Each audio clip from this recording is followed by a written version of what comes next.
Hello everyone. So this is part third of your chapter second history, Kings, Farmers and Towns. So जो भी first और second part थे उनके link आपको description box में मिल जाएंगे, वहाँ से जाकर आप चेक कर सकते हैं। तो इस पार्ट में हम कवर करेंगे अबाउट टाउन्स एंड ट्रेड्स, मतलब कौन से टाउन्स और सिटीज़ ग्रो हो रही थी और कौन सी वो सिटीज़ थी जो इम्पोर्टेंट थी 6th सेंचुरी BCE में, और ट्रेड कैसे रूट चल रहे थे उनके और कौन से वो रूट्स अपनाते थे। इस टॉपिक में हम वो सारे टॉपिक्स कवर करेंगे। सो पहले हम देखते हैं न्यू सिटीज़ जो इम्पोर्टेंट सिटीज़ थी। पहले थी पाटलिपुत्र। पाटलिपुत्र गंगा रिवर के पास थी, इसलिए वो रिवराइन रूट्स के लिए इम्पोर्टेंट थी। Ujjaini for land routes, Puhar coastal and sea routes, वो सी के पास थी, कोस्टल रीजन के पास थी, इसलिए वो पुहार कोस्टल और सी रूट्स के लिए इम्पोर्टेंट थी। Mathura for commercial and cultural and political activities, so इनके लिए मथुरा इम्पोर्टेंट थी। नेक्स्ट टॉपिक है हमारा urban population, elites and craft persons.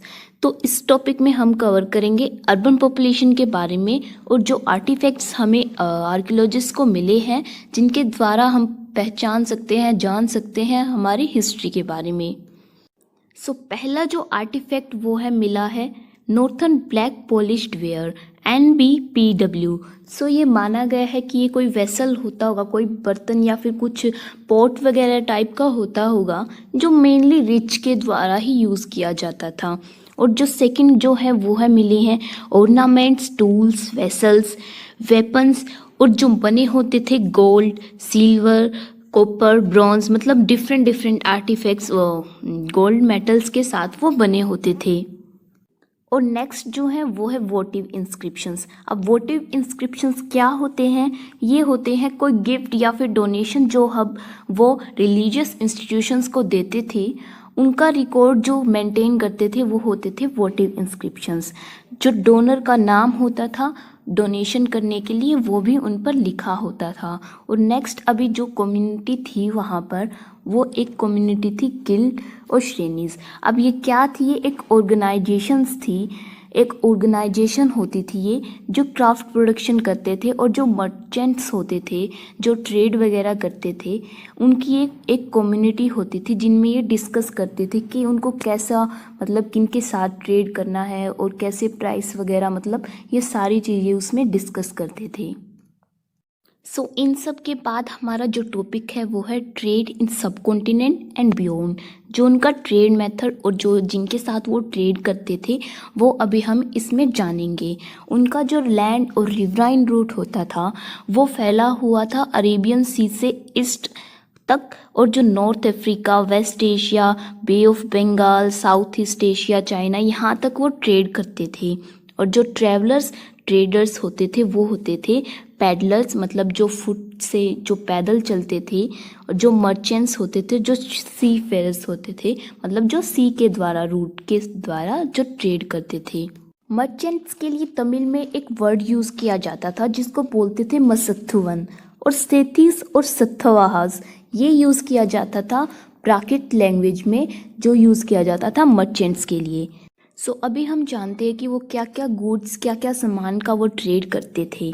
सबसे पहले तो salt, grains, clothes, timber, medicine plants, इनका वो ट्रेड करते थे।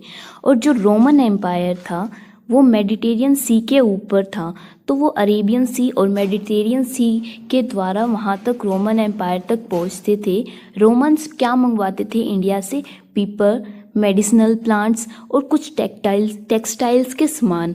तो ये सब का ट्रेड रोमन एम्पायर तक होता था इंडिया के द्वारा। सो ट्रेड के बाद हम जानेंगे कॉइन्स और किंग्स के बारे में कि वो कौन से कॉइन्स यूज़ करते थे और कैसे वो किंग्स से यूज़ किए जाते थे। सबसे पहले जो अर्लीस्ट कॉइन्स जो डेवलप हुए थे, बनाए गए थे, वो बनाए गए थे पंच मार्क्ड कॉइन्स जो बने होते थे सिल्वर और कॉपर मेटल से, जो बनाए गए थे 6th सेंचुरी BCE में। और सबसे पहले जो नेम के साथ और इमेज के साथ कॉइन्स बनाए गए थे वो बनाए गए थे इंडो ग्रीक्स के द्वारा। जो इंडो ग्रीक्स कॉइन्स होते हैं वो 2nd सेंचुरी BC में जो एविडेंसेस मिले हैं उन पर नेम और इमेज दोनों चीज़ें मिली हैं। जो पहले गोल्ड कॉइन्स थे वो बनाए गए थे कुशान्स के द्वारा। कुशान्स ने सबसे पहले गोल्ड कॉइन्स बनाए थे जिनका यूज़ बहुत ज़्यादा बढ़ रहा था। जो रोमन एम्पायर के साथ जब ट्रेड कर रहे थे तो इन्हीं गोल्ड कॉइन्स का वहाँ पर एविडेंसेस मिले हैं। मतलब रोमन एम्पायर में जब एक्सकेवेशन हुई थी तो वहाँ पर कुशान्स के गोल्ड कॉइन्स के एक्सकेवेशंस के एविडेंसेस मिले हैं। मतलब ये पता लगता है कि वहाँ पर जब कुशान्स के कॉइन्स मिले हैं गोल्ड कॉइन्स तो वहाँ पर ट्रेड रूट मतलब कुशान्स और रोमन के बीच होता था। पहले गोल्ड कॉइन्स तो कुशान्स ने बना दिए थे, लेकिन जो पहले प्योर गोल्ड के कॉइन्स थे वो बनाए गए थे गुप्ता रूलर्स के द्वारा। और ये सभी कॉइन्स हमने देखा कि ये सभी किंग्स के द्वारा बनाए जाते थे। जो भी किंग्स होते थे उन्होंने ये गोल्ड कॉइन्स बनाए थे। लेकिन अभी हम देखते हैं कि लोकल लेवल पर भी कॉइन्स बनाए जाते थे, जैसे कोई मर्चेंट्स या फिर बैंकर्स, इनके द्वारा भी कॉइन्स बनाए जाते थे। अभी एक एग्जाम्पल हमारी बुक में दिया गया है योद्धास। ये एक ट्राइबल कम्युनिटी थी, एक ट्राइबल रिपब्लिक थे जो होते थे पंजाब और हरियाणा में। तो इन्होंने भी अपने एक लोकल लेवल पर अपने कॉइन्स बनाए थे। इस टॉपिक के लास्ट पार्ट में अभी स्कॉलर्स ने डिस्कस किया है कि जो 6th सेंचुरी CE के आसपास जो गोल्ड कॉइन्स का जो मतलब ट्रेड में यूज़ हो रहा था वो कम हो गया था। तो अभी उन्होंने डिफरेंट सजेशंस दिए हैं। कुछ का मानना है कि जो रोमन एम्पायर के साथ जो सब कॉन्टिनेंट इंडिया का जो ट्रेड हो रहा था वो मतलब उनके साथ बंद हो गया होगा, इसलिए वहाँ पर अभी हम जो गोल्ड कॉइन्स ढूंढ रहे हैं 6th सेंचुरी CE के आसपास के टाइम पीरियड के, तो वहाँ पर वो इसलिए नहीं मिले होंगे। उन्होंने चाइना के साथ या फिर किसी और कंट्री के साथ उन्होंने अपना ट्रेड स्टार्ट कर दिया होगा।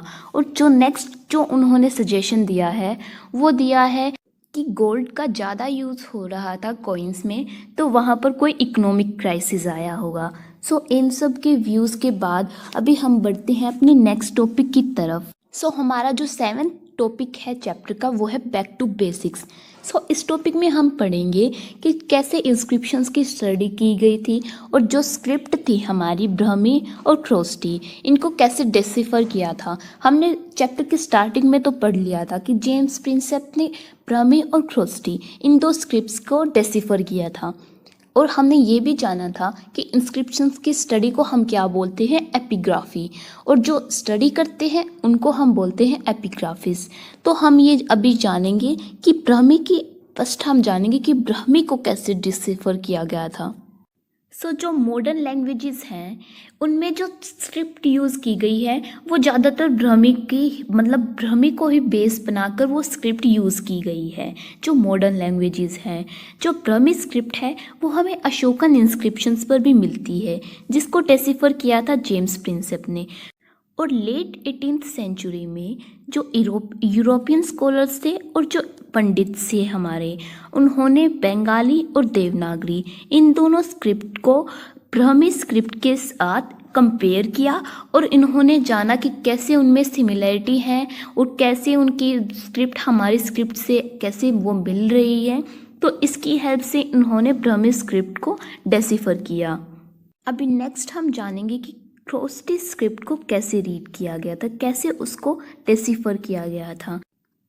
मेनली माना गया है कि जो इंडो ग्रीक्स कॉइन्स मिले हैं उन पर जो स्क्रिप्ट यूज़ की गई थी उसकी हेल्प से ख्रोस्टी स्क्रिप्ट को डेसिफर किया गया। इंडो ग्रीक्स कॉइन्स जो मिले हैं उनका जो रूल हुआ था वो मेनली माना गया है कि 2nd century to 1st century BC तक था।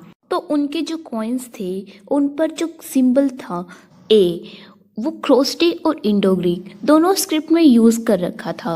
तो इसकी हेल्प से स्कॉलर्स को एपिग्राफिक्स को स्टडी करने में हेल्प मिली उनके कॉइन्स को, कि कैसे उनके कॉइन्स पर ख्रोस्टी और इंडो ग्रीक स्क्रिप्ट दोनों मिली हैं और जिनका जो सिंबल था वो दोनों उसमें आता है, लैंग्वेजेस में स्क्रिप्ट्स में आता है। जैसे नेम था वो अपोलोडोटस, जो वहाँ पर नेम था उसमें जो वर्ड था वो दोनों स्क्रिप्ट में था। अभी नेक्स्ट हम कवर करेंगे अपना topic historical evidences from inscriptions. जो इंस्क्रिप्शंस की स्टडी हमने की है, जो इंस्क्रिप्शंस वहाँ पर मिले हैं उनकी हेल्प से हम हिस्ट्री को जानने की कोशिश करेंगे। अभी जो अशोकन इंस्क्रिप्शंस थे उनमें देखा है कि जो किंग अशोका नेम था वो यूज़ नहीं किया जा रहा था अशोका किंग के लिए, बल्कि उनकी जगह पर दो टाइटल ज़्यादा यूज़ किए जा रहे थे। वो थे देवनामपिया और पियादसी। देवनामपिया का मतलब था बिलव्ड ऑफ द गॉड्स, मतलब गॉड के प्यारे, और सेकंड थे पियादसी जिसका मीनिंग था प्लीजेंट टू बीहोल्ड। अभी एक आर्कियोलॉजिस्ट को कैसे पता लगा कि ये दोनों नाम थे जो किंग अशोका के लिए ही यूज़ किए जा रहे थे? उनको पता लगा कैसे कि जब उन्होंने स्टडी की इंस्क्रिप्शंस की तो उन्हें पता लगा जितने भी इंस्क्रिप्शंस थे उनकी जो कंटेंट, स्टाइल, लैंग्वेज, पैलियोग्राफी थी वो सेम थी। तो उनको पता लगा कि ये एक किंग अशोका ने ही बनवा रखे थे, जो उनमें सिमिलैरिटी मिल रही है तो ये उन्होंने ही बनवा रखे थे। और कुछ इंस्क्रिप्शंस और सोर्सेज के स्टडी के बाद पता लगता है कि जब किंग अशोका ने कलिंग वॉर में कलिंग को अपने इन्वेड कर लिया था, कन्क्वेर कर लिया था, तो उन्होंने फाइटिंग वॉर सभी को त्याग दिया था और पीस को अपना लिया था। उन्होंने धम्म की कंस्ट्रक्शन में स्टार्टिंग कर दी थी, उन्होंने धम्म बनवाने शुरू कर दिए थे और उन्होंने फाइटिंग वॉर सभी को त्याग दिया था। वो अपनी जनता को भी पीस और शांति का ही संदेश दे रहे थे और उन्होंने बुद्धिज़्म रिलीजन को अपना लिया था। तो अब इन सब इंस्क्रिप्शंस के बाद हम पढ़ते हैं कि कुछ लिमिटेशंस होती थी जो इंस्क्रिप्शंस की। वो इंस्क्रिप्शंस की स्टडी करते हुए एपिग्राफिस्ट को भी बहुत सारी प्रॉब्लम्स फेस करनी पड़ती है। जैसे क्या होता है जब वो इंस्क्रिप्शंस की स्टडी करते हैं, जो लेटर्स होते हैं वो फेंटली एनग्रेव्ड, मतलब जो लेटर्स होते हैं उनमें टाइम के साथ साथ मिट्टी, धूल जम जाती है। जैसे अभी ये कोई स्क्रिप्ट में अभी यहाँ पर कुछ लेटर्स लिखे हुए हैं, उनके बीच में अभी टाइम के साथ साथ मान लिया अभी ये लेटर है जो इसमें अभी धूल जम गई है, तो जब एपिग्राफिस्ट स्टडी करते हैं तो उनको पता नहीं लग पाता है कि ये क्या लिखा हुआ है।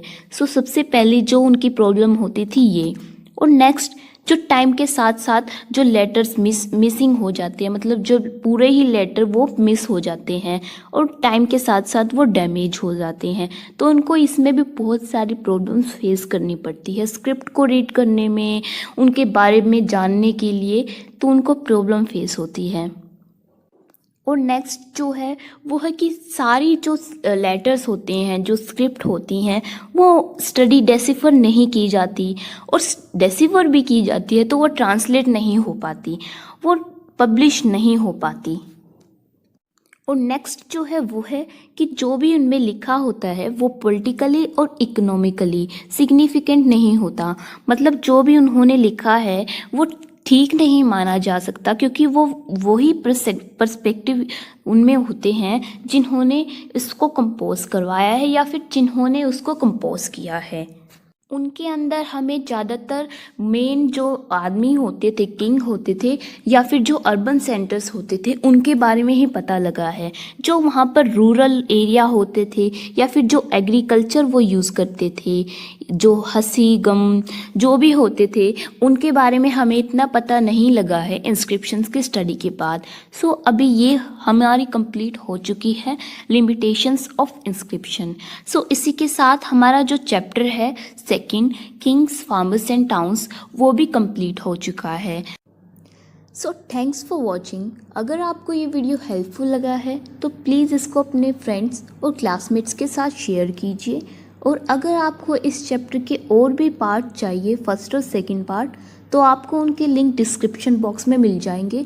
और अगर आपको इनके नोट्स चाहिए तो आपको इंस्टाग्राम आईडी का लिंक भी डिस्क्रिप्शन बॉक्स में मिल जाएगा, वहाँ से आप इस चैप्टर के अच्छे नोट्स पा सकते हैं।